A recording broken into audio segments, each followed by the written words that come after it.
right. Good afternoon, good people. Welcome back. Omar, we'll get into this in a second. I wanted to thank everybody, first of all, for joining us on our special episode number 10 of Common Grounds for Self-Determination. I'm one of your co-hosts, David Castillo, and we're really happy to welcome back one of our family members, Omar Yanar, who's been out traveling the world, and we're going to get into that shortly here. And then also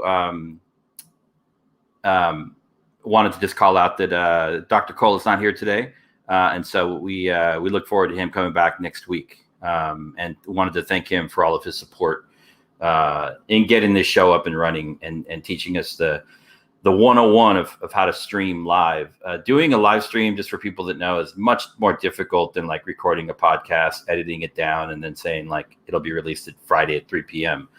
This is like fully live, not totally improvised, partially improvised. We've got a bunch of different topics that we want to get into today.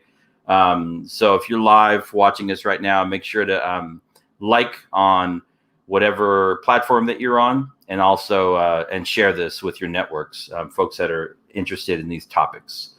I'm going to get into current and pretty hot and debated topics around education today, but also like culture. And so with that, I wanted to pass it over to Omar Yanar. Welcome back after a couple of weeks on hiatus, traveling abroad. So welcome back. Tell us about your trip. What up, man? It's good to see you. I miss you all. It's been a minute. Also the name of a friend's podcast on NPR. It's good to see you. Shout out to Dr. Cole. We miss you, Doc. We're hoping that we see you next week. Dave, you sound like a professional. I don't know if this is our 10th podcast, our 10th anniversary episode. You sound like you've been doing this for 50 years, man. What is going on? It's a 10 podcast has made you an avid professional on live streaming and podcasting. What's going on here? Hey, man, I listen to a lot of podcasts. So, I take a little bit from this one, a little bit from that one, what you should do, what you definitely shouldn't do. And applying that here, Oh, that's some real talk. What are for our listeners and for myself, really quickly, what are 3 things one should not do on a podcast, David? Ooh, I would say there's probably one thing that you don't want to do in a podcast. Well, probably besides one thing. Obviously being physically inappropriate. You don't want to hurt anybody. Number one.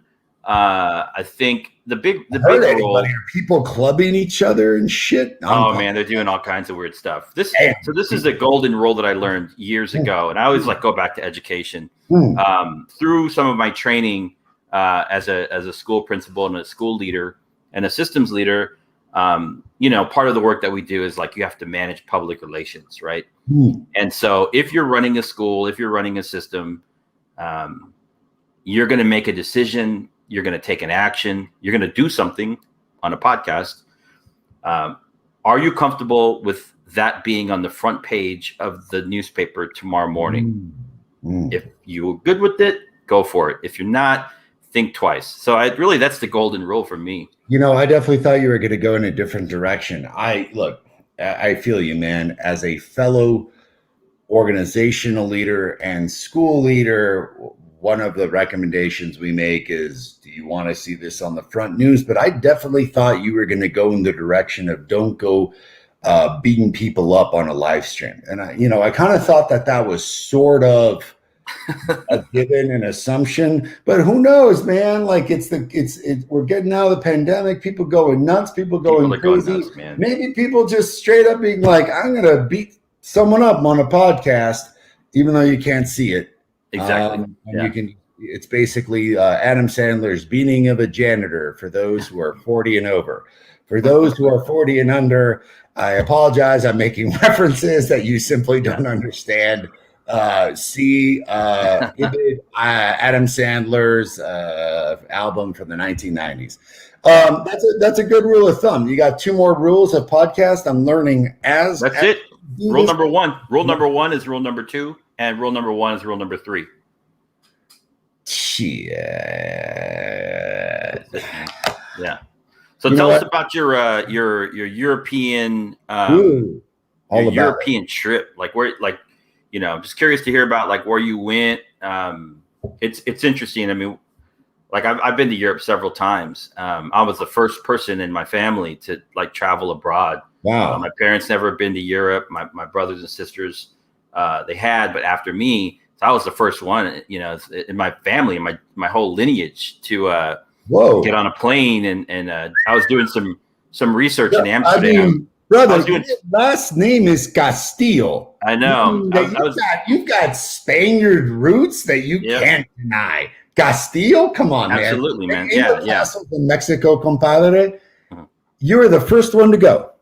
Yeah, and first was like a research project in Amsterdam in the '90s. Can't talk about it in this podcast, but I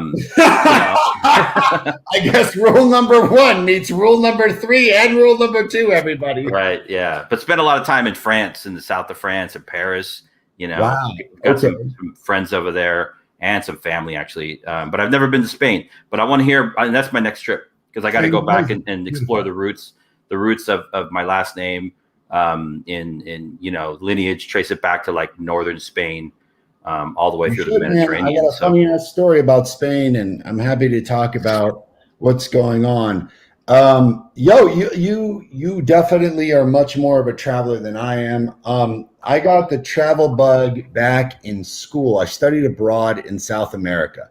So all my buddies decided to go to Barcelona in Spain. And I was like, well, I'm going to go to Europe hopefully one of these days.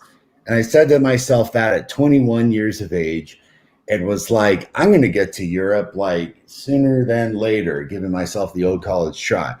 No doubt I made a great decision. I got to live in Chile, Argentina, and Peru, kind of almost relearned Spanish, got to see Buenos Aires, got to see Machu Picchu.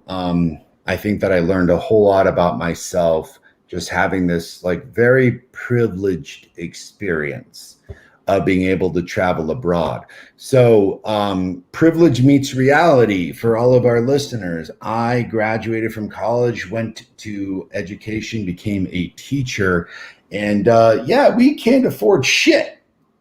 I got paid 6 pence and a penny for being a teacher. So there was no way I could afford getting to Europe. So fast forward to 2017, I started teaching in 2003. And 15 years later, I finally get myself to Europe, to Spain, Italy, and France for the first time. And a lot of people travel because I think I want to be like, both kind of conscious and, not as, deprecating. For all the folks out there who want to travel and just take photos in front of the Mona Lisa and the Eiffel Tower, let me give you a nickel's worth of free advice. Like, please don't do that. There is an amount to learn and see about who you are, what you are, the world before the United States existed. Traveling, I think, is like a privilege about introspective learning. And you get to learn a whole lot about yourself. So I'll give you a quick story, David. I was in the south of Spain, and I've got Mexican roots, which no doubt is indigenous. I did the 23andMe, brother. I got the Azteca Mayan shit a la chingada, bro, and insanely proud of it. So make no mistake. Nice. But I got some Spanish shit. Like, I got it. Yeah, we all do. I mean, most of us do. Yeah, we all got it. Like, that's what Mexicano means. It means mezclado. exactly. So I'm in the south of Spain. I'm trying to figure out a little bit, okay, what's up with Spain? These are part of my roots. I want to explore this. I've explored Mexico. So I'm in Sevilla, and my buddy Andrew Benitez, also Spanish, Mexican, right? We're walking down. He's the co-founder of the El Paso Leadership Academy. And we're hanging out. We're walking down the streets in Sevilla, small town, and all these cats. It's kind of like Mexico. They're standing in front of restaurants and places, and they're trying to lure you in. Except normally I'm used to, like, in Mexico, it's like, oye, gallo, ven para acá, tenemos una oferta. Like, hey, we got a sale, come on in.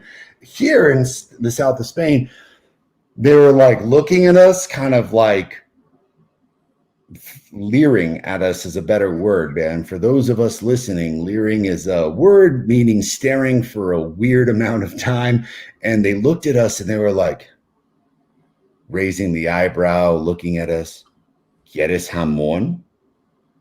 And I was like, what is like that could mean so many things, right? Yeah, exactly, dude. So I'm cracking up and I was like, I don't know what this means, man. You know what this means? Like, I don't know what the fuck this means, man. And I was like, is this code for something? Is he selling us drugs? Is he selling us something else? Yeah. Like, what does you're about to get kidnapped. Go ahead. Yeah, dude, worse, bro. I was like, these dudes gonna carve us up, steal our kidneys. We're never gonna see the light of day again. Wow. I'm gonna wake up in a bathtub and shit, or worse yet, I'm gonna wake up in a brothel in a compromising situation I did not want to be in. For all our listeners, I don't want to be in brothels. Just straight up, all right? That's real talk, everybody. Real talk.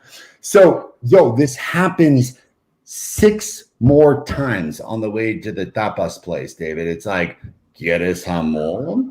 And finally, I'm just like pissed off and incredulous, and I don't know what the hell this means. So we get to the tapas joint, and the dude behind the tapas bar, and this is a traditional tapas. I'm talking about like you have to order a drink in order to get food, straight up old school tapas bar in Sevilla. And he's like, ¿Quieres la chuleta de puerco? ¿Quieres jamón? And for all our listeners, like in Spanish, this is all like, do you want pork? Do you want bacon?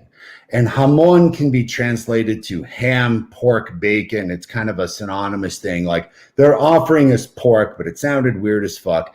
So finally, I'm like, oye, ¿qué chingados están diciendo? No entiendo lo que están diciendo. ¿Por qué me están ofreciendo jamón? ¿Qué es jamón? ¿Están ofreciendo drogas? ¿Están ofreciendo algo más? No quiero algo más. No quiero drogas. So for our listeners, I'm asking in Spanish, what are you offering? Are you offering ham? Are you offering more than ham? Are you offering drugs? Are you offering something I don't want? So finally, this other person, and check this out, like talk about like getting into the roots of why traveling is important and things that one learns and, you know, the roots of our ancestry, David. Homeboy, you know, is standing next to us, and I was like, oye, carnal, like brother, like, ¿qué es esto? ¿Qué me están diciendo? Like, what does this mean? And he's like, oh, so I'll put it in English. The reason they're asking you if you like ham, if you want pork, if you want bacon, is they're wondering whether or not you eat pork. Now, if you know history, listeners, put a little 2 and 2 together. It took me a little while to figure this out. Spain was occupied by the Moors, really half of my people, the Arabs, for over, you know, some say 600. Arguably, the Moors were occupying Spain for 900 years. It's a long time. That's 3 times the length of the United States the Moors had in Spain. Well, they were Muslim. During the Spanish Inquisition, when Spain was trying to reclaim all of its territory and reassess its authority and reassess its dominance and the dominance of the Catholic Church, which, by the way, just straight up, we're going to talk about later when it comes to education and the GOP and Texas and all the crazy things that they're doing here in our state. This is a direct tie. They were trying to assess whether or not you were Muslim or not. So if you ate pork, you were Christian. All the walls went down, doors were opened, you were invited in, everything was what's up. If you refused to eat pork, back during those days, you were killed because now you are a self-confessed Muslim. You refuse to eat pork. You're obviously Muslim. This is a telltale sign, and you are straight up murdered. In today's world, this is 2019 that I was in Spain when all this stuff happened. They're still asking this question. This is 400 years after the Inquisition. This is 400 years after Isabel and Ferdinand. This is 400 years after Spain decided to like unify what was essentially a fragmented country. And they're still asking whether or not you want jamón in order to ascertain if you are Christian or Muslim. And if you answer Muslim, what I saw was that you were refused service. You were essentially kicked out. And when I mean kicked out, David, I mean like you had to run for your life if you didn't want to be like essentially physically beat the shit out of, which is messed up.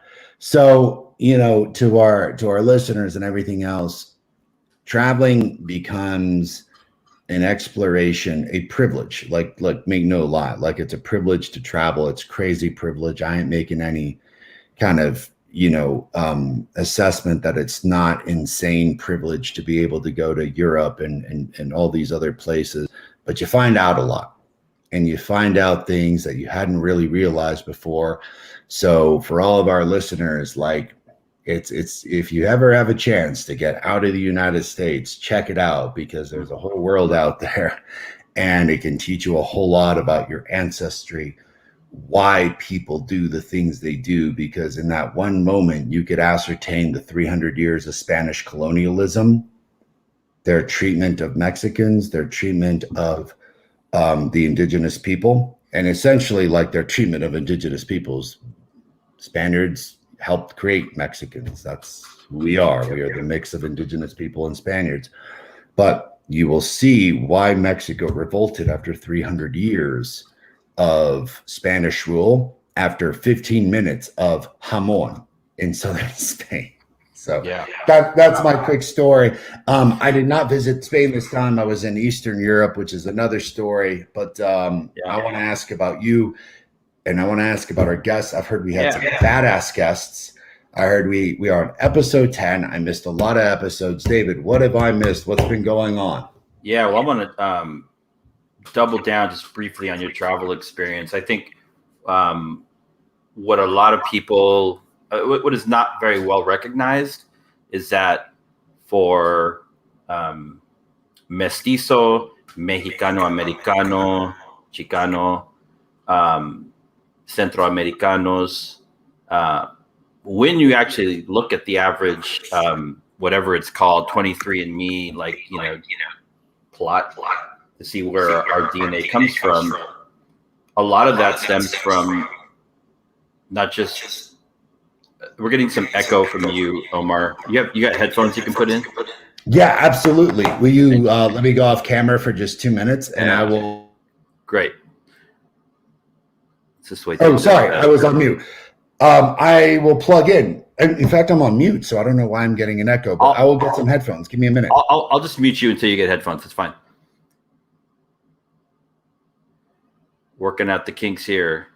No worries, but I'm absolutely live and can hear everything. Continue, man. Where are we at? Okay, cool. Yeah. So I think it's interesting that one thing that is not well recognized is that when, Centroamericanos, Mexicano-Americanos, Mestizo people look at where our lineage comes from, it comes from, what we know as Mexico, what we also know is like Central America and South America, and also Spain, but also scattered throughout, Northern Africa, Southern Europe, and the Middle East, as a result of the time that the Moors were in Spain. And, when those things happen, people mix DNA, they mix culture, they mix food, architecture, all of that. So it's an interesting observation to know, like, our lineage goes back, I think for a lot of people, a lot further than we sometimes acknowledge. And so that story of the Moors was it resonated with me for sure. Omar is still working to get his headphones on, but we did have, over the last couple of weeks, when Omar was out traveling the world, I wanted to call out and acknowledge some of the guests that we've had over the last couple of weeks. The last 2 weeks specifically. Last week we had on a former colleague and a current friend, Daniel Zatazua, Dr. Zatazua. So I wanted to just appreciate him again for stepping into the show and talking about really breaking down what tends to get really political and overcomplicated in the world, just to talk about methods, practices, mindsets that are useful and helpful when working with Black and brown children. He's a classroom teacher. He's a school leader. He's a practitioner. He actually does the work. And in the previous week, we had on Mr. Jorge Lopez. It's also a former colleague, current friend. And he was on just to talk about, his experience as a Latino, Mexicano, Americano, and his high school experience, but then also transitioning and then getting involved in education, becoming a teacher, becoming a school leader, and then building one of Oakland's, the Bay Area's, and California's highest performing charter school networks for Black and brown kids, the Method Public Schools. And he kind of talked us through how he did that through stories and through his narrative. So that's what we heard for the last couple of weeks. What's your feedback, sir? What questions do you have? You missed that. You caught some of it. So, can you hear me, by the way? Yep. So I have a lot of questions. I'm excited to recap those shows again. There is, I went off on this tangent, and I'm going to be really short because I want to kind of use this as an interlude to one of our previous guests. To our listeners, I am going to be unapologetic about this because I'm going to stop being unapologetic about such things. I have an inordinate amount of high praise for the practitioners. You're in the field, you're teaching, you're administrating, you're doing the work. My love is to you. I don't care if you're at a public school, a charter school, even a private school. Those who have been delved in the work and are doing the difficulty of actually trying to accomplish and create something, my hat's off to you. One of our guests created a school. David created a school. I have created a school. It is an enormously difficult line of work. And on one end, and I want to use this as an interlude, David, is I am sick and tired of people who have never done shit like we've done. You haven't done the hard work. You haven't created a school. You haven't been in education, sitting here and criticizing us. Look, as much as I want to give credit to Bernie Sanders for creating a spark and activism and revolution, to Bernie Sanders, who's a career politician who has never done any other job than be in the House of Representatives and in the Senate and organizing for maybe about, 2 minutes before he became the mayor of Burlingame.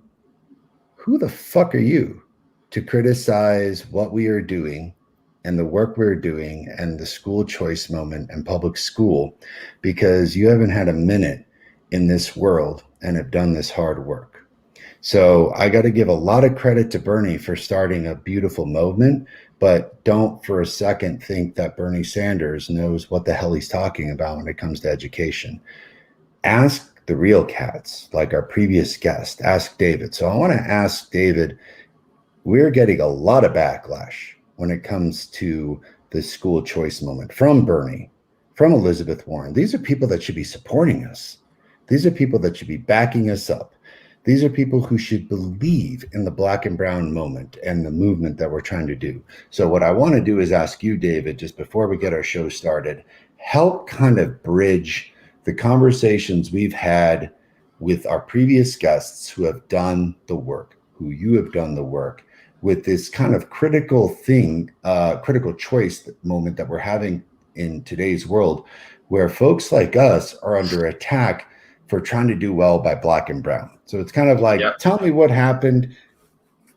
Give our listeners a solid recap of people who have been in this line of work and have done the hard work, and interlude it into our topic for today, which is a lot about choice. Yeah, thank you. I think it's pretty simple. When we set out to do this show, the kinds of people, I respect everyone for the most part, in terms of people that are working in the field of education, doing research, doing policy work. However, part of this show was to lift up the voices of people that have actually done the work, like you said, Omar. People that have receipts, that have done the work, that have stayed with the work and continued to fight for our kids. The voices of the practitioners, the voices of parents, of families, of young people, of students, and teachers that are also in the struggle doing the work. Those are the voices that we wanted to lift up through this show. And so I think we've had actually technically 3 guests. We've had our first guest was Ray Ankrum from the 8 Black Hands podcast, right? He's doing the work. He's running a school. He's a superintendent. He's in the work and he has receipts, right? Jorge Lopez, founder of a very successful charter school network in the Bay Area. He's done the work. He has receipts. Daniel Zatazua, innovative educator, cultural ambassador, hip hop educator. He's done the work for 20 years. He has results. He has receipts. These are the voices that we're really working to lift up, to get through all the smoke, right? And so connecting that to the previous points, like a lot of us have done the work, and the work is hard, man. We know it's hard. And so 2 things, and then we'll jump into this, and then I want to bring somebody in here. We're at this moment and I think COVID has had a big impact on it. But polling nationwide, looking at school choice, we know that more parents across pretty much any demographic, the desire to support school choice across our 50 states is growing in this moment, right? Parents are activated, students are activated, paying a lot more attention to their private schools, their independent schools, their charters, or their district schools, right? And that's a good thing, because they are the people, they are the ones that we serve. And then number 2 is trying to connect that in this moment where families are rising up and stating that they are more interested in being able to be the driver behind their child's education, not a one size fits all. We have this thing where Democrats, in the Congress are doing everything that they can do to stem the flow of public dollars to public charter schools, right? I mean, we know that's happening right now. And so for me, those 2 things, they're at opposite ends of the universe. And that's kind of where I'm at right now with that. I see that we have a special guest here, not really a guest, but our 3rd co-host here. Don't put this man on the spot. He is trying to rest his vocals. This man, I don't know. What are you doing? You're supposed to be resting. Yeah. So I'm gonna be very low. Hold on a second. Yeah, David missed that part. Omar, I'm just helping with the technical piece. As you can all see, I have this on my wrist. I strained my throat, my vocal cords, so I have to rest. So I won't be on today's show. All right. And I won't be on 8 Black Hands. But you all are doing amazing. Oh, I'm so glad that you are back. I'm so glad you're back. And y'all make sure y'all ask these brothers about those schools that they built and just y'all's vision for Black and brown kids. And I am anxiously and patiently waiting for you all to hop in about Texas and the crap that's going on there. So I am. I'm gonna remove Dr. Cole. I got you. I will. I'll tee up that article for you, boss. Y'all are running this today. Hey, thank you for being here. We just wanted to see your face. Thank you. Doc, man, we love you. All right. We love you, man. The doc's with us, man. Okay. You can't have no Back to the Future with Doc. No Dr. Emmett Brown. You can't have these podcasts without Dr. Charles Cole. So let's jump into this moment for school choice. Yes, please. Piece that we saw. I just wanted to.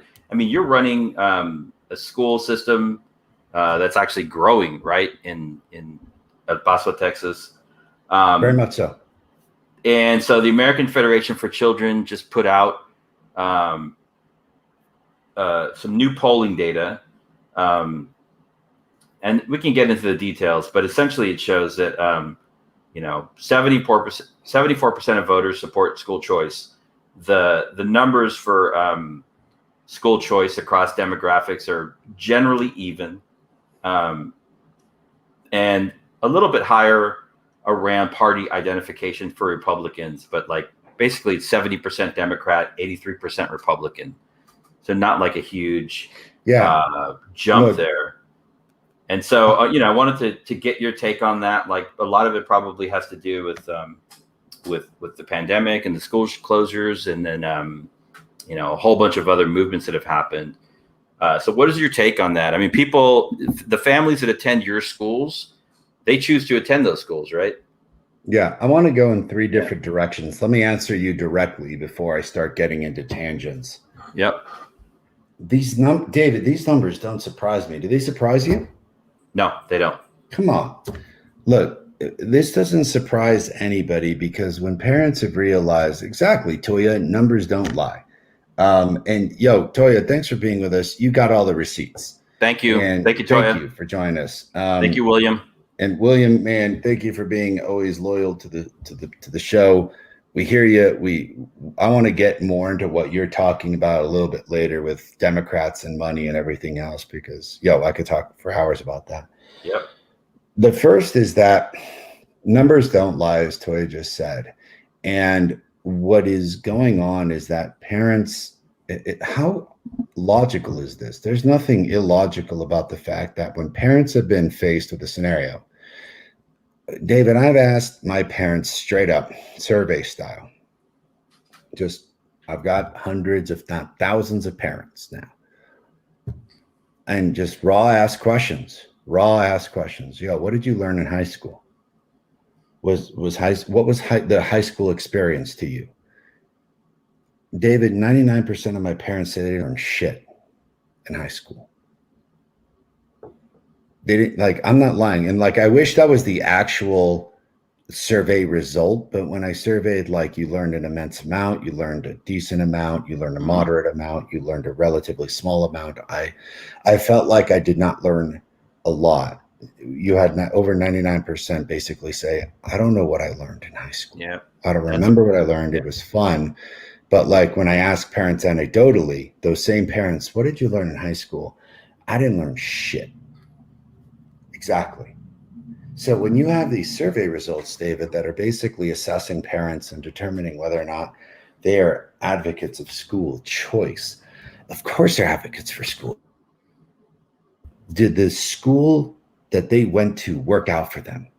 Did their dreams come true? Did high school provide every facet of learning that they needed?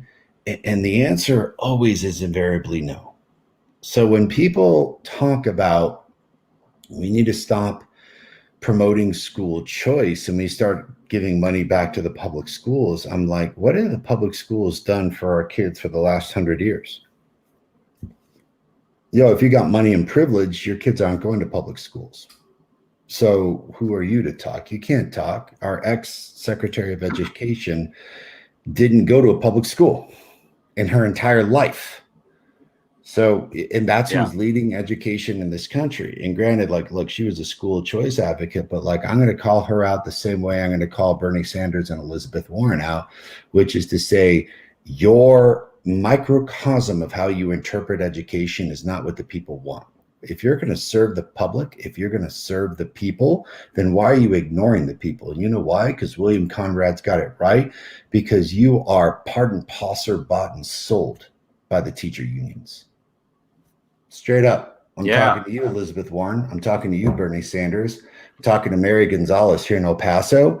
You are straight up the agent of teacher unions. That, by the way, this is kind of my second tangent. David, you ever talk to teacher union cats? You ever talk to union folks? Yes, I have.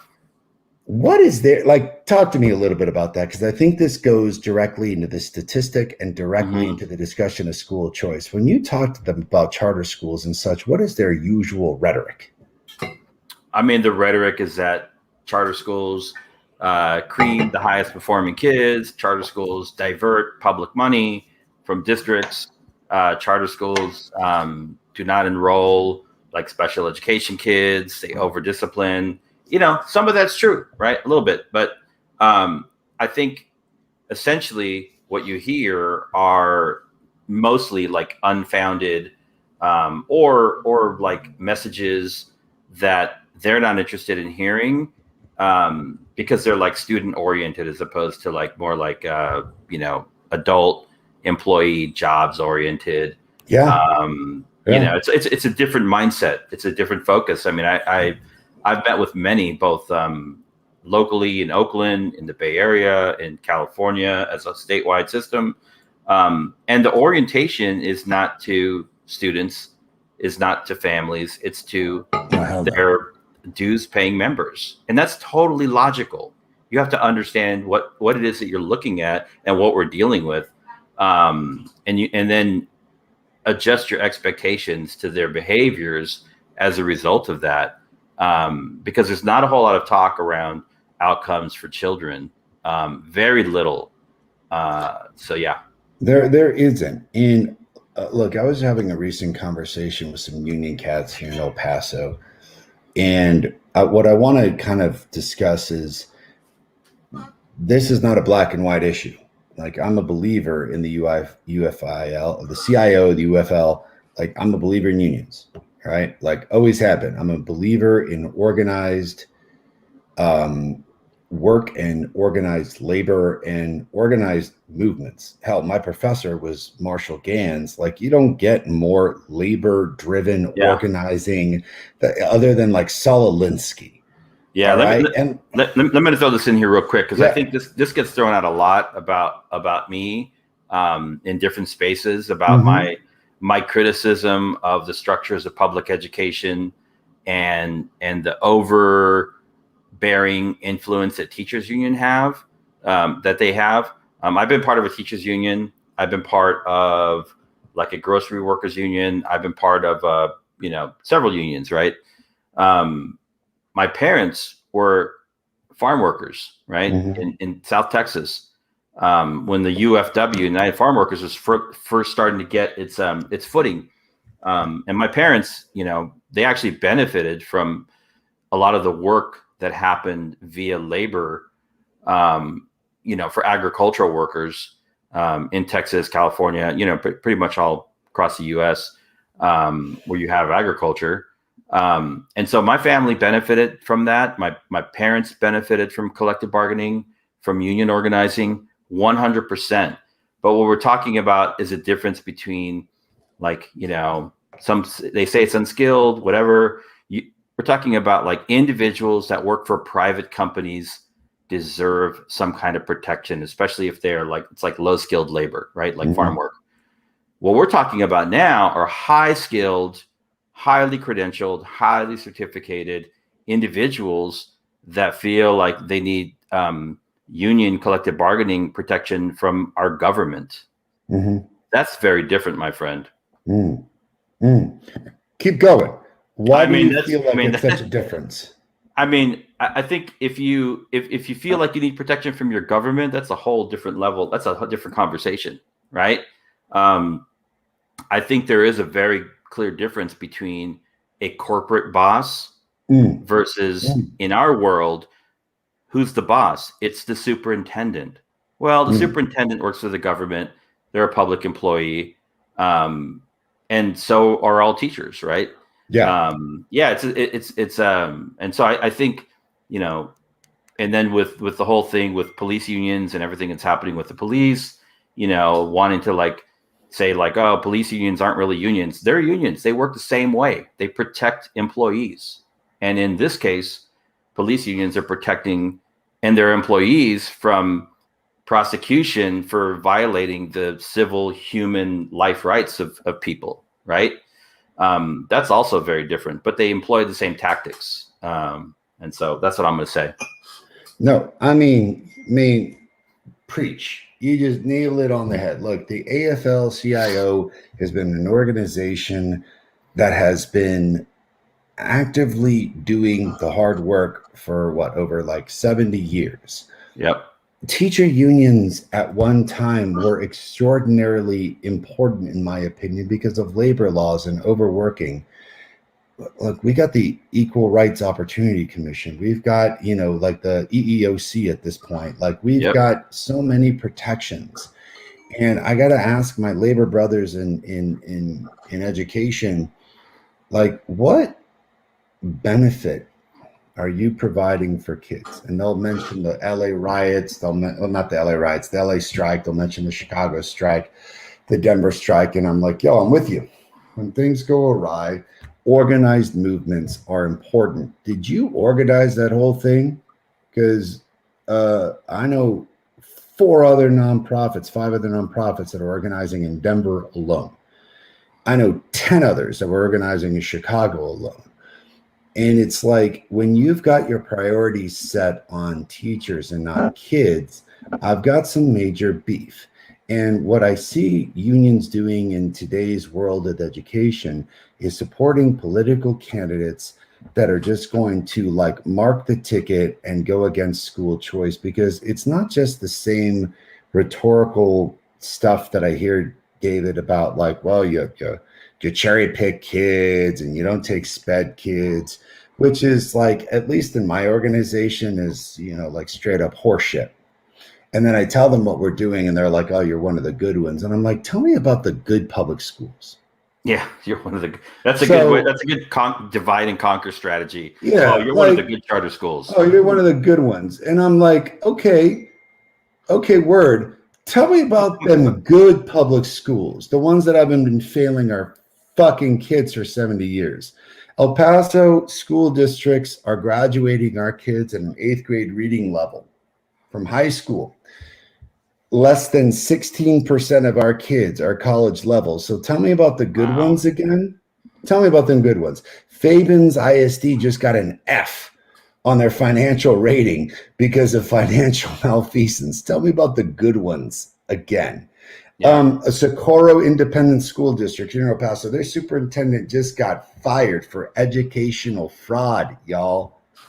Tell me about the good ones again. Oh, that was after the fact. That fucker got into a fist fight with another superintendent, wasted, drunk as shit in a Whataburger in San Antonio at midnight. Tell me about the good ones again. Woo! I'm trying to figure out, like, yo, when you sit here and tell me I'm the good one, I'm struggling to figure out which one of yours are doing all this good that you're fighting for. My growth levels, I'm growing kids 3 to 5 grade levels in a year. Yep. You can barely grow your kids 0.5 grade levels in a year. And what I'm trying to get at, David, is this, getting back to the statistic of school choice, yep, and parents wanting this stuff. Getting back to our statistics that we're growing kids 3 to 5 grade levels in a year. Our guests literally changing lives for Latino youth. You changing lives for youth in Oakland. And then I talk to these union cats, and it's not just the same old about cherry picking. These cats are like, we have to do away with the monopolistic charter schools that are all for profit. And I'm talking to cats in Texas, and I'm like, homeboy, let me take off my hat here. There is no such thing as a for-profit charter school in the state of Texas. Thank you. Read a fucking book, bro. Like, if you're going to sit here and advocate with your like inordinate level of privilege and prestige, do yourself a favor and actually find out the facts before you start coming at someone who is 70 times more informed than you. But that's what I'm getting at, David. What fight are we fighting? Are we fighting a fight with a grossly misinformed group of people, and are we fighting the fight against Bernie Sanders and Elizabeth Warren, skilled politicians who should be supporting us and yet are completely subservient to these unions because they won't get elected if they don't have union support? Where do we find our niche of support here? Yeah, who we represent are children and families, right? What is more important than that? And but I agree with you. Especially in California, the influence of the statewide teachers association and local associations is overbearing and is weighted in the direction of protecting the rights of the employment rights of adults as opposed to the educational rights of children. I mean, I'm not going to pull up any stuff I won't pull anything up now, but I've been doing it for the last 10 years. You know, I'll look at the outcomes. And if you have good outcomes, that's wonderful. And if you don't, then that's where we need to focus. And so I just think that, yeah. No, go ahead. No, this is the other piece on accountability too. I think we're in this really interesting time of accountability, and you know, every state has their own metrics. Every school system does. Every district does. But I think we've got to continue to like focus on the basics. And so through all of it, look at elementary literacy rates. Look at elementary math. Start there. Just start there. Look at attendance.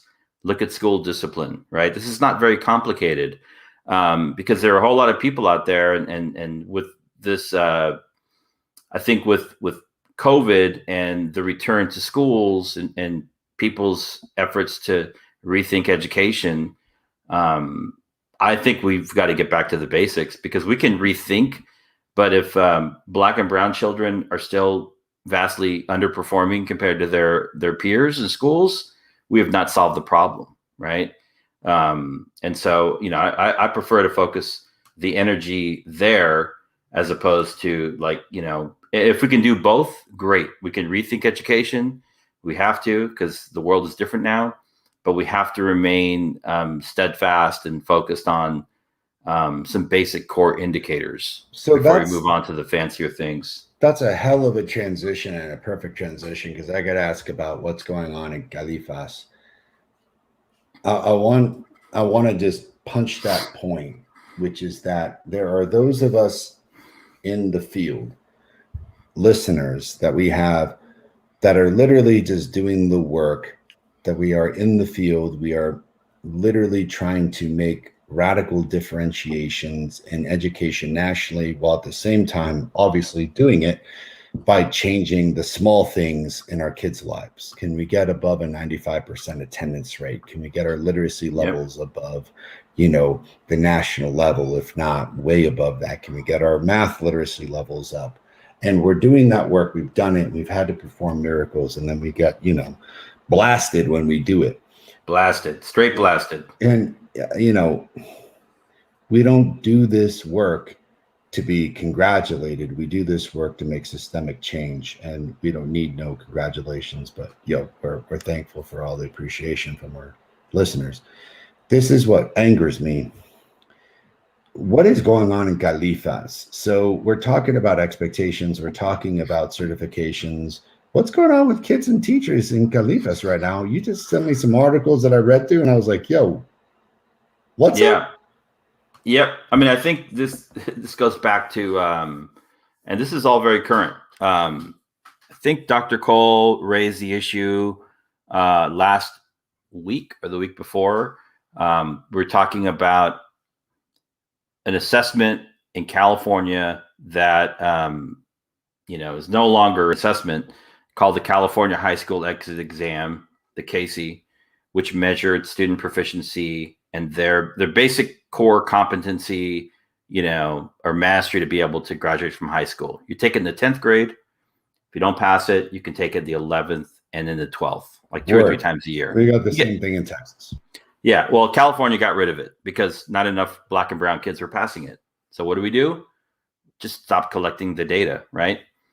Come to current times. Right now, what the state's doing is two things. Our statewide, prestigious UC and CSU systems are moving away from using ACT or SAT as part of a student's, enrollment application. So relying solely on more subjective, less objective, like grades and essays and things like that, right? That's number one. At the same time, that the state of California is lowering the bar, in my opinion, for prospective teachers. So in the past, you've had to, if you want to teach in California, you've got to do two things basically. You've got to pass a basic skills test, which is like a middle school, high school level test. You should be able to pass it, called the CBEST, and your subject matter test, whichever subject you want to teach. And so they are removing the bar there to say if you can't pass those, you can show competency through coursework, which is also subjective based on grades and a number of other conditions. And so it feels like in California, what we're doing is like pulling out some of the important, like standardized measure assessment stop signs for our kids and for the adults that are looking to work in our schools, I guess in the name of equity, because we're having a hard time, matriculating students from high school, Black and brown students from high school to college, and trying to diversify the teaching force at the same time. So my question is is lowering the bar the right thing to do? That's a good ass question, man. What do you think? Yo, I'm going to give my straight up on this one, and I want to hear our guests chime in because, I'm going to start some shit. This is bullshit. And what I mean by that, David, is that, look, I am a liberal left-wing cat. I want every listener to know this. When folks started talking about the SAT and the ACT, part of me was very much in favor because, look, for our listeners who want to hear some fun shit, really quick tangent, I was lucky and privileged enough to go to Stanford. Stanford's a really interesting place. My sister went to Stanford. My sister's roommate, Jane Kim, not only scored a 1600 on the SAT, she wrote the college board to tell them a mistake they made. So homegirl got what is essentially above a 1600 on the SAT. The reason Jane did so well is because she was in SAT prep since she was in the 7th grade. So she was being taught this test after school, doing Kumon math and SAT prep from essentially 6th, 7th grade on. And how are Black and brown kids supposed to compete with that? Okay, so I'm going to stop you right here, and I'm going to interject something really quick. So when the high school that I was principal of, when we were outperforming and our students were outperforming their same demographic and other demographics across the state on the California high school exit exam, and we had our data, they would ask, how would we do it?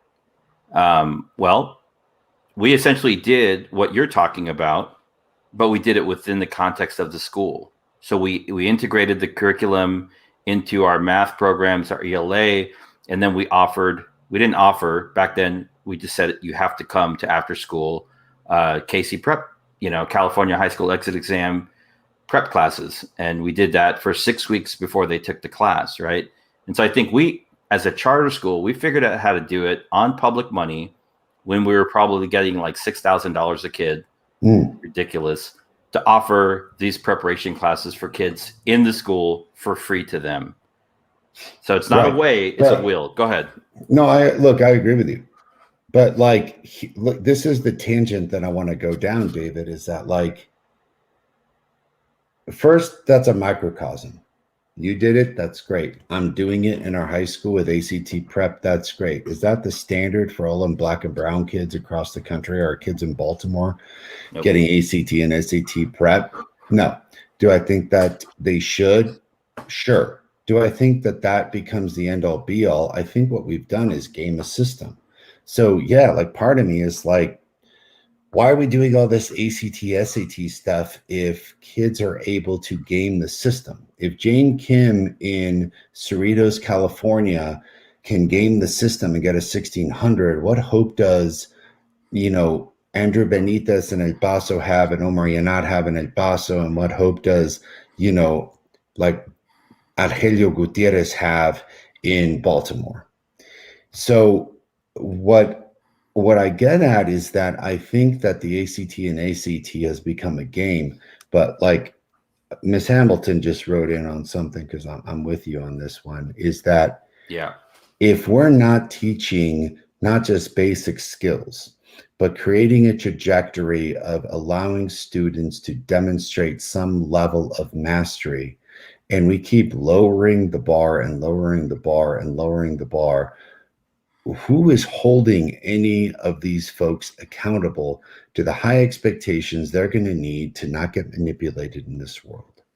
So one of the things that I'm very pronounced about with our organization, with our school, that we're already doing, we got an article coming out in August about what we're trying to do, is that, like, I don't believe that I'm an educational organization. And people are like, what do you mean, man? You're an educator. No, I'm not. Actually, like, sure, I got my master's in curriculum and instruction and I taught. I don't actually consider myself an educator. I'm a civil rights activist. I started a civil rights organization that uses education as a catalyst, to use education as a civil rights mechanism to get students prepared for a very complicated world, so they don't get screwed by predatory lending, so they don't get screwed by subprime mortgages, so they could read at a college level, so they can manipulate legal work and legal documents, so that they're not reading some, like, legalese and getting absolutely confused by this component. And you're right, William, we're not raging against the thermometers. The thermometers are straight up needed. I think that some thermometers have become a game, the SAT. But if we're not creating very strong thermometers for things as basic as literacy and math, and then we're disposing of them, what the fuck are we doing? Because that's not the real world. Like, all this, like, listen, cats, I grew up Gen X. My love to the millennials, my love to the Gen Z. I don't know what's up with this whole, like, everyone gets a trophy bullshit. The fuck's up with this? Everyone gets a trophy bullshit. That's not real. We're all winners. Like, that ain't real. That's not the real world. We're all winners and shit. Fuck no, dude. Dude, really? We're all winners and shit? Yeah, come out into the real world and tell me how we're all winners. All these cats that are like, I want a pay raise. I'm sorry, Kyle, you've only been here 3 weeks. I don't really understand what you want a pay raise for. I am entitled to a pay raise. No, Kyle, what you're entitled to do is shut the fuck up and learn. And these tests are just another example, in my opinion, David. We should not do away with them. We should not, like, disintegrate them. What we need to do is figure out two things. One, how do we do away with the thermometers of privilege? Yep. I'm not a big fan of the SAT. I'm not.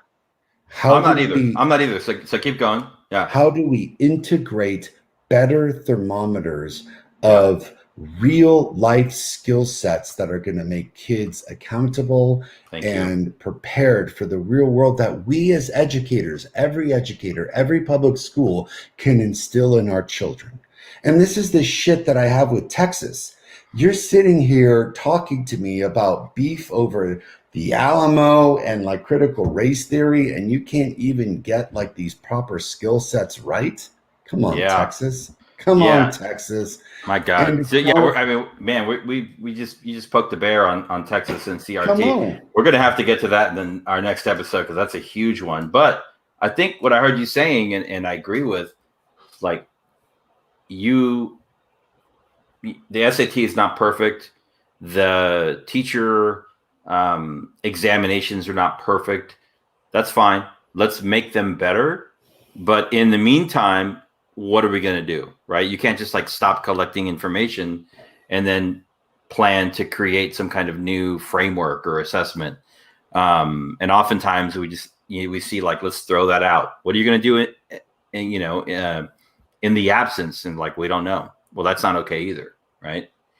So I think it's a both and. But I just worry, man, in California, at least with some of these issues around education and equity for Black and brown kids, in my opinion, I feel like lowering the bar to get to enter the pathway to become a teacher in the great state of California is a mistake.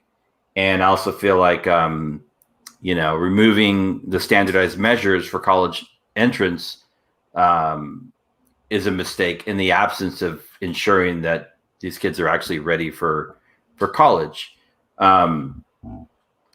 But all roads point to K-12, right? K-12, it's like the real answers are in K-12. You may not know this, Omar, but a couple of years ago in California, so many students were graduating high school and applying for like the first year in California community college, and more than half of them tested into remedial courses, right? Right. And so what did they do?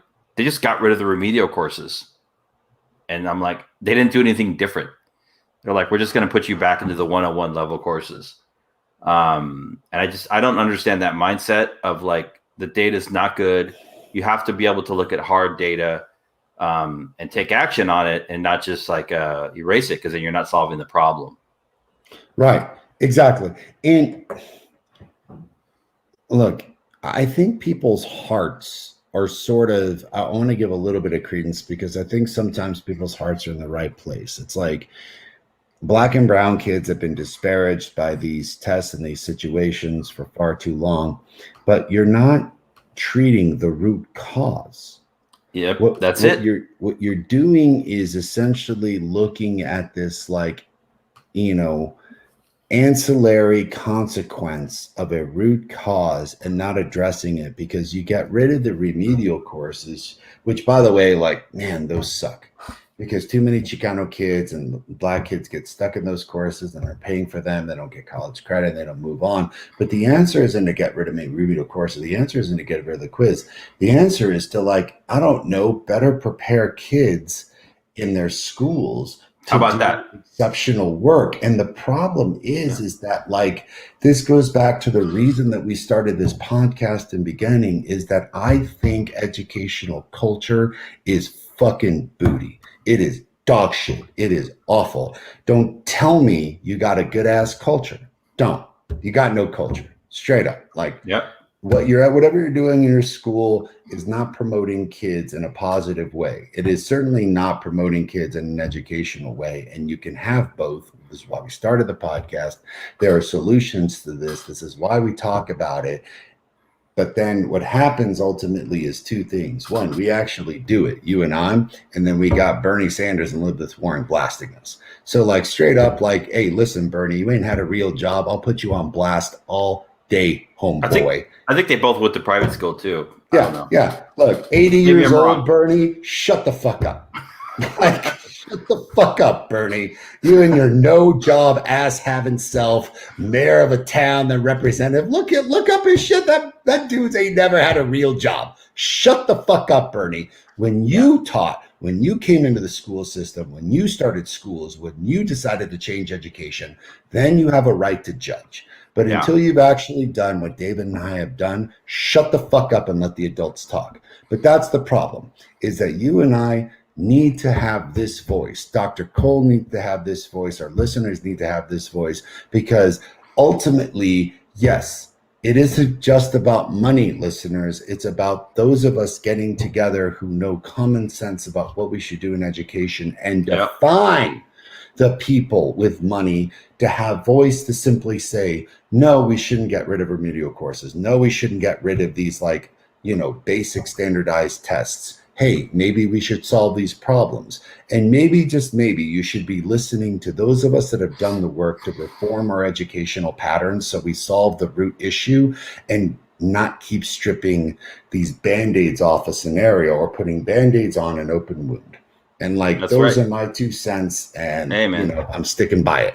That's a great way to end. And you're welcome back. Episode 10. Omar, man, I'm so happy to be back. Feels like we had a little schoolyard chat there, Yeah, dude, and that's what this podcast should be. It should be the schoolyard chat of real talk. There you go. What people want to hear is the real talk. Yeah. So with that, I wanted to thank our listeners for tuning in to the Common Grounds podcast every Friday, 3 p.m. West Coast time, 6 p.m. East Coast time. And wanted to also mention that we're working on our future episodes and like new guests. Of if our listeners have ideas about new direction, content, or guests, drop us a line via the social media networks. And with that, we're going to end today's broadcast. Thank you for tuning in. Have a great weekend, everybody. Thank you, everybody.